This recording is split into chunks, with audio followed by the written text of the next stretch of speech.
Hər vaxtınız xeyir. Gəlin 2024-cü ildə qəbul imtahanına düşmüş. Gördüyünüz bu sualın izahına bir yerdə baxaq, şərtlə tanış olaq.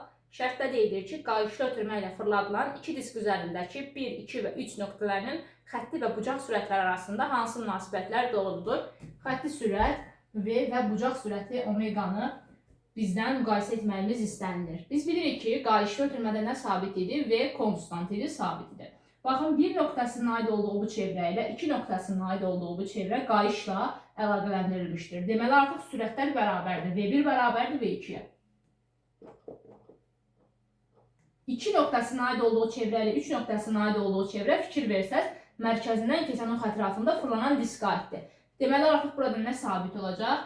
Period, tezlik və bucaq sürəti konstantı sabitdir.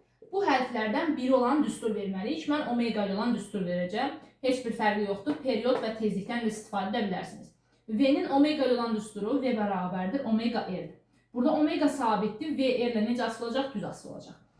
İndi baxın, fikir verin. Bax, bu üç nöqtəsinin aid olduğu, bu çevrənin radiusu, mərkəzdən olan məsafə, bax buradır. Bu R3-dür. İndi R2-ni göstərəcəm. Amma bunu eyni düz xətt üzərində göstərsəm, çaşacaqsınız. Gəlin 2-ni bir qədər bax buraya aşağıya sürüşdürək.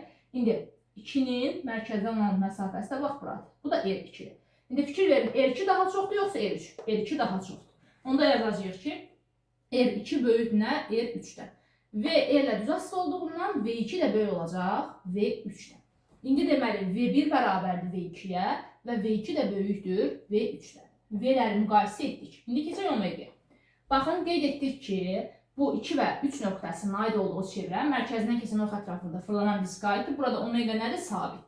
Deməli, avtomatik yaza bilərəm ki, omega 2 bərabər nəyə? Omega 3-ə. Bəs omega 1 və omega 2-ni necə müqayisə edəcəm? Qeyd etdim ki, burada nə sabitdir? V1 V2-yə bərabərdir, yəni V sabit. Qayışlı ötürmədə axı V konstant. Deməli, V-nin omega ilə olan düsturunu yenidən verəcəm. V bərabərdir omega ilə. İndi burada V sabitdir, omega R-lə necə asılıdır? Tərs asılıdır. Bax, bu R1-dir. Bu da gördüyümüz kimi R2. Hansı daha çoxdur? R2 daha çoxdur. R2 böyük nədən? R1-dən. Omega R-lə tərs asılı olduğundan artıq omega 1 böyük olacaq omega 2-dən.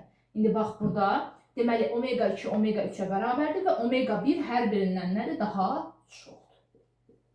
Bu qədər sadə.